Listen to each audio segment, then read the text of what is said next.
एक सुबह जिले की आईपीएस मैडम अंशिका वर्मा अपनी मां सरिता देवी के साथ बाजार की ओर जा रही थीं। तभी अंशिका की नजर सड़क के दूसरी तरफ पड़ी, जहां उनके तलाकशुदा पापा अशोक बैठे बैठे मोची का काम कर रहे थे। यह देखते ही अंशिका ने तुरंत अपनी मां से कहा, मां, उस तरफ देखिए, यही मेरे पापा हैं, है ना? सरिता देवी घबरा गईं और बोली, नहीं बेटा, ये तुम्हारे पापा कैसे हो सकते हैं? तुम्हारे पापा तो अच्छे खासे आदमी थे, ये तो एक मोची है, देखो जूते पॉलिश कर रहा है, ये तुम्हारे पापा नहीं हो सकते। अंशिका बोली, नहीं मां, आपने जो फोटो मुझे दिखाया था वही चेहरा है, मुझे पता है आप झूठ बोल रही हैं, यही मेरे पापा हैं। प्लीज मां, इन्हें हमारे घर लेकर चलिए, देखिए ना इनकी हालत कितनी खराब है। इतने में जूते साफ करते करते अशोक की नजर सरिता पर पड़ी। वह उन्हें देखते ही तुरंत पहचान गया और शर्म से अपना सिर झुका लिया। यह सब अंशिका देख रही थी। उसी पल उसे यकीन हो गया कि यही उसके पापा हैं, लेकिन सरिता उसे खींचते हुए वहां से ले जाने लगी। वह कह रही थी, ये तुम्हारे पापा नहीं है, तुझे गलतफहमी हो गई है, चल घर चल। मगर अंशिका हाथ छुड़ाते हुए बोली, नहीं मां, पापा को घर लेकर चलो, देख तो लो उनकी हालत कितनी खराब है, सब ठीक हो जाएगा। मां, भले ही आप दोनों का तलाक हो चुका है, लेकिन वह मेरे पापा हैं। आपका और उनका दुश्मनी हो सकती है, लेकिन मेरा तो नहीं है। मैं अपने पापा को घर ले जाऊंगी। लेकिन सरिता राजी नहीं हुई। वह गुस्से से चिल्ला उठी, देखो, अगर तुम उन्हें घर लेकर जाओगी तो मैं तुम्हारे साथ नहीं रहूंगी। अगर तुम्हें अपने पापा चाहिए तो मुझे भूल जाओ, ज्यादा जिद मत कर, ये तुम्हारे पापा नहीं है। सरिता अंशिका को जबरदस्ती खींचते हुए घर ले आई।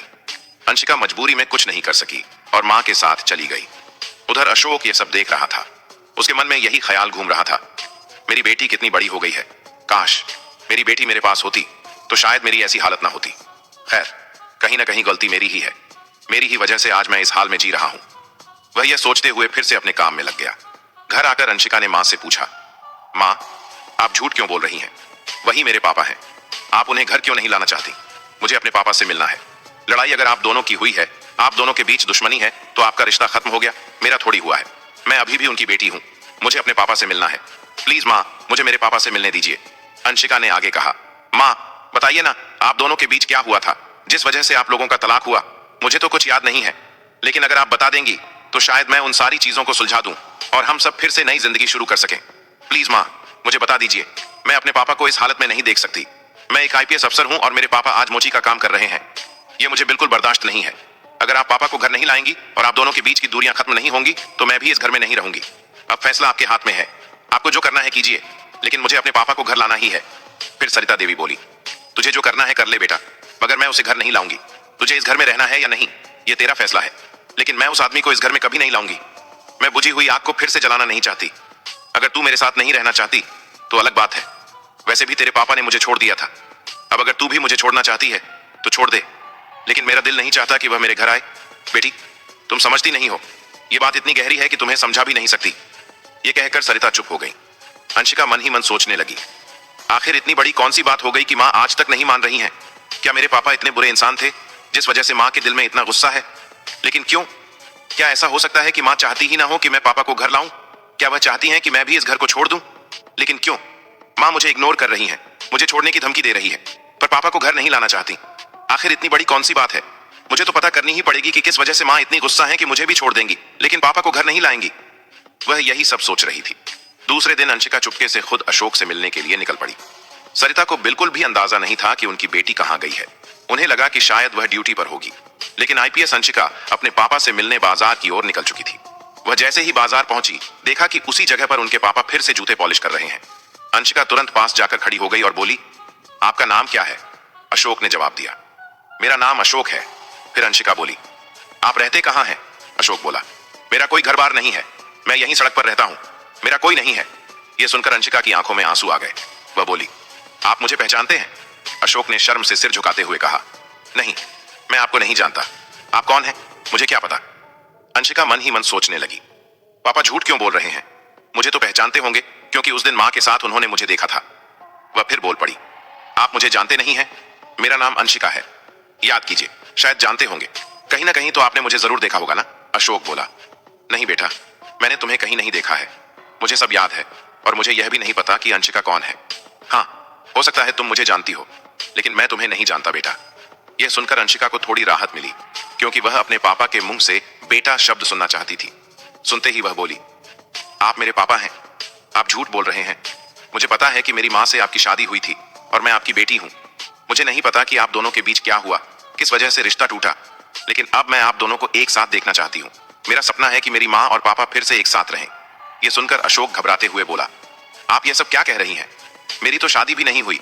आप शायद किसी और के बारे में बात कर रही होंगी। मैं किसी का पापा नहीं हूँ। यह सुनकर अंशिका मन ही मन सोचने लगी, मेरे पापा सब झूठ बोल रहे हैं। माँ और पापा दोनों ही मिलना नहीं चाहते, मगर मैं तो इन्हें मिलाकर ही रहूंगी। वह फिर से बोली, देखिए, मुझे पता है कि आप मेरे पापा ही हैं और मैं आप दोनों को मिलाकर रहूंगी, चाहे आप लोग जितना भी दूर भागें। चलिए मेरे साथ घर चलिए। आप ये सब क्या कर रहे हैं? आपको यह शोभा नहीं देता। मैं एक आईपीएस हूं और एक आईपीएस की बेटी के पापा इस तरह का काम नहीं करते। प्लीज पापा, घर चलिए। यह सुनकर अशोक की आंखों में आंसू आ गए। वह आंसू पोंछते हुए बोला, नहीं बेटा, मैं तुम्हारे घर नहीं जाऊंगा। वह मेरा घर नहीं है, वह तुम्हारा घर है। तुम रह सकती हो, लेकिन मैं थोड़ी ना तुम्हारे घर जा सकता हूं। हाँ, बोल दिया, हो गया। मैं यहीं रहता हूं बेटा, और यहीं रहूंगा। मुझे किसी के घर जाने की जरूरत नहीं है। मैं ठीक हूं। बेटा, तुम घर जाओ। यह सुनकर अंशिका समझ चुकी थी कि इस तरह से इन दोनों को मिलाना आसान नहीं होगा। उसे अब कोई और तरीका ढूंढना पड़ेगा। वह अच्छे से तलाश करना चाहती थी कि आखिर उसकी माँ और पापा के बीच हुआ क्या था, किस वजह से उनका रिश्ता टूटा था। वह यह भी ठान चुकी थी कि उस रिश्ते को जोड़ने के लिए कुछ भी करेगी। इसीलिए अगले ही दिन अंशिका ने अपनी माँ से पूछा, माँ, आपकी कोई सहेली या दोस्त नहीं है क्या? सरिता देवी बोली, क्यों नहीं बेटा, दोस्त क्यों नहीं होंगे? मेरे दोस्त भी थे और सहेलियां भी, और अभी भी मेरी एक दो सहेलियों से बात होती रहती है। जैसे तुम्हारे भी बहुत सारे दोस्त हैं, वैसे ही मेरे भी हैं। लेकिन क्यों बेटा, ये सवाल क्यों? अंशिका बोली, नहीं माँ, ऐसे ही पूछ रही थी। मैंने सोचा कि आपके दोस्त हैं या नहीं। वैसे भी घर में तो कभी कोई आता नहीं है, इस वजह से पूछ लिया। अंशिका की बात सुनकर सरिता को थोड़ा शक हुआ कि अचानक यह सवाल क्यों पूछा जा रहा है। फिर वह बोली, सच बताओ बेटा, तुमने यह सवाल क्यों पूछा?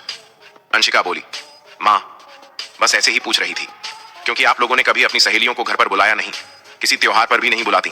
तो मैं सोच रही थी कि अगर आपकी कोई अच्छी सहेली है तो आप उन्हें घर बुला लीजिए।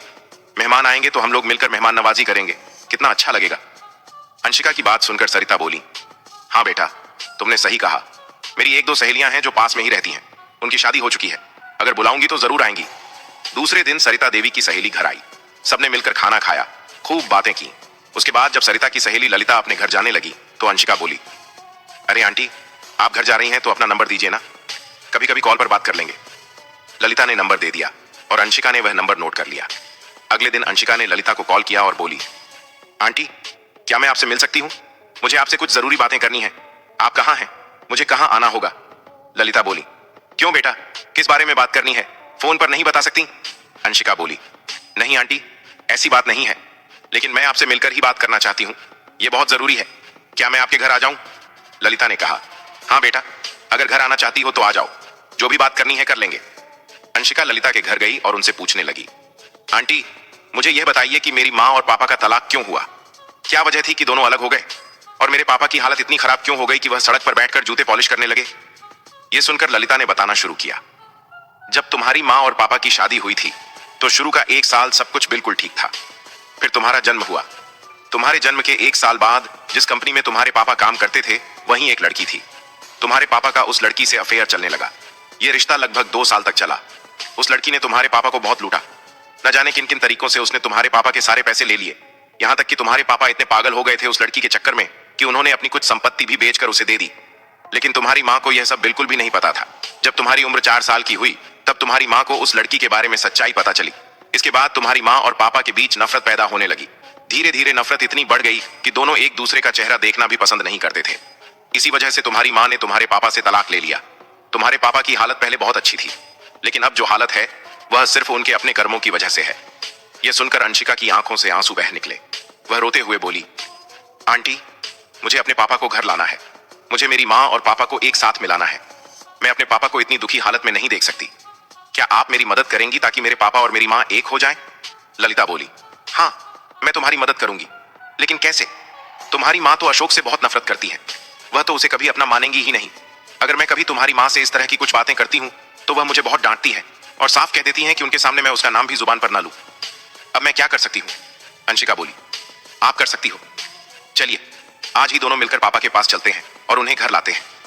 मानने वाले तो वे आसानी से नहीं है, लेकिन उन्हें मनाना ही पड़ेगा। उन्हें राजी करना पड़ेगा कि घर जाना ही होगा। शायद वह घर आ जाए। ललिता बोली, ठीक है, अगर तुम चाहती हो तो चलो, कोशिश करके देखते हैं क्या होता है। फिर दोनों मिलकर अशोक के पास पहुंचते हैं। ललिता बोली, देखिए, मैं समझती हूं कि आप किस हालत में हैं। मैं जानती हूं कि आपका मन नहीं है, लेकिन अपनी बेटी के लिए तो आप घर जा सकते हैं। क्या आपको नहीं दिख रहा कि आपकी बेटी आपसे मिलने के लिए कितनी तड़प रही है? क्या आप उसकी बात नहीं मानेंगे?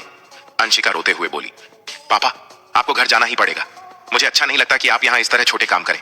मैं एक आईपीएस हूँ और यह आपको शोभा नहीं देता। मैं मानती हूँ कि आपका और माँ का रिश्ता अब नहीं है, लेकिन मेरा तो रिश्ता है ना। मैं आपकी बेटी हूँ। पापा प्लीज घर चलिए, आपको घर जाना ही पड़ेगा। अशोक बोला, नहीं बेटा, मैं तुम्हारे घर कैसे जा सकता हूँ? हाँ, मानता हूँ कि तुम मेरी बेटी हो, लेकिन अब तुम मेरे पास नहीं हो। कानून के मुताबिक तुम अब सिर्फ सरिता की बेटी हो और तुम वहीं खुश हो। मैं तुम्हें खुश नहीं रख सकता बेटा। मेरी इतनी हैसियत भी नहीं है कि तुम्हारी माँ के साथ फिर से जिंदगी बिताने के लिए तुम्हारे साथ जाऊं। तुम ये सब भूल जाओ और अपना काम करो। अंशिका मन ही मन सोचने लगी, पापा को घर ले जाने के लिए कुछ न कुछ झूठ तो बोलना ही पड़ेगा, तभी वह मानेंगे। वह बोली, नहीं पापा, आप गलत कह रहे हैं। आप मेरे पापा हैं और मैं आपको अपने घर लेकर जाऊंगी। वैसे भी माँ ने आपको बुलाया है। फिर बोली, अब सब राजी हैं। प्लीज पापा घर चलिए, हम लोग अब खुश रहेंगे, कोई गलती नहीं होगी। हम लोग फिर से नई जिंदगी शुरू करेंगे। आप प्लीज मेरे साथ घर चलिए। अंशिका झूठी बात कहकर अपने पापा को मना लेती है कि माँ ने उन्हें घर बुलाया है। यह सुनकर अशोक मान जाते हैं और तीनों मिलकर घर चले जाते हैं। घर पहुंचते ही जैसे ही सरिता की नजर अशोक पर पड़ती है, वह गुस्से से अंशिका को डांटने लगती है। ये कौन है बेटा? तुम उसे किस घर में लेकर आ गई? तुम्हारा दिमाग तो सही है ना? ये सब तुम क्या कर रही हो? मैंने तुम्हें मना किया था, फिर भी तुम ये सब कर रही हो। मुझे नहीं पता था कि तुम ये सब करने वाली हो, वरना मैं तुम्हें घर से बाहर ही नहीं जाने देती। सरिता का गुस्सा देखकर अशोक वापस जाने लगे। तभी अंशिका ने उन्हें रोक लिया और बोली, पापा ये घर मेरा है, आप कहीं नहीं जाएंगे। आपको कहीं जाने की जरूरत नहीं है। मैं आपको इस घर में रखूंगी और वैसे भी मैं आपकी बेटी हूं, कोई गैर इंसान नहीं। प्लीज पापा मेरी बात मान जाइए, मन से माफी मांग लीजिए। मगर अशोक माफी मांगने को तैयार नहीं थे और न ही सरिता मानने को। तभी ललिता बोली, सरिता देखो, मैं जानती हूं कि तुम दोनों के बीच क्या क्या हुआ है और किस हालात से गुजरे हो, लेकिन अभी अपनी बेटी की वजह से तो तुम लोग मिल सकते हो ना। तुम्हारी बेटी अब बड़ी हो गई है और उसे अपने पापा के बिना जिंदगी अधूरी लगती है, इसीलिए वह यह सब कर रही है। तो प्लीज मान जाओ, तुम दोनों मिल जाओ, सबके लिए अच्छा होगा। फिर अंशिका रोते हुए बोली, माँ मैं आपके आगे हाथ जोड़ती हूँ, प्लीज आप दोनों मिल जाइए। मुझे कुछ नहीं चाहिए, बस आप दोनों की खुशी चाहिए। अगर आप दोनों मिल जाएंगे तो वही मेरी सबसे बड़ी खुशी होगी।